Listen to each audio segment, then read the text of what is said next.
गीता माहात्म्य 47 নম্বর। গীতা মে পরমা বিদ্যা ব্রহ্মরূপান সংশয় অর্ধমাত্রা খরা নিত্যমণির বাচ্চ পদাত্মিকা। বলছেন গীতায় আমার সর্বোৎকৃষ্টা বিদ্যা ব্রহ্মরূপা, ইহাতে সন্দেহ নাই। গীতায় অর্ধমাত্রা অক্ষরা নিত্যা এবং নির্বচনীয় পদসম্মানিতা বিদ্যারূপা।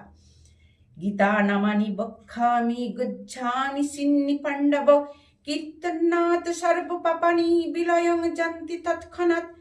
বলছেন হে পাণ্ডব, গীতার গোপনীয় নাম সকল বলিব, শ্রবণ করো, যাহার কীর্তনে তৎক্ষণাৎ পাপসমূহ বিনষ্ট হয়।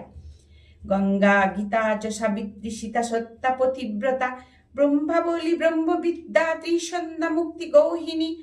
বলছেন গঙ্গা গীতা সাবিত্রী সীতা সত্যা পতিব্রতা ব্রহ্মাবলী ব্রহ্মবিদ্যা ত্রিসন্ধ্যা মুক্তি গৌহিনী অর্ধমাত্রা ত্রিসন্ধ্যা ভবগ্নি বান্তি নাশিনী বেদত্রয়ী পরানন্দা তথার্থ জ্ঞান মঞ্জুরি। অর্ধমাত্রা চিদানন্দা ভবগ্নি ভান্তি নাশিনী বেদত্রয়ী পরানন্দা তথার্থ জ্ঞান মঞ্জুরি। বলছেন জ্ঞানমঞ্জরি ইত্যানি জপেন নিত্যং নর নিশ্চল মানস। বলছেন যিনি এই নাম সকল পথ্য জপ করেন তিনি এই লোকে জ্ঞান সিদ্ধি লাভ করেন, অন্তে পরমপদ প্রাপ্ত হন।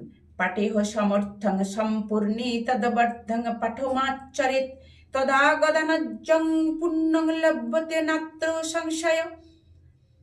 বলছেন গীতা সম্পূর্ণরূপে পাঠে অসমর্থ হইলে অর্ধাংশ মাত্র পাঠ করিবে, অর্থাৎ গদান তুল্য পুণ্য লাভ হইবে, সন্দেহ নাই।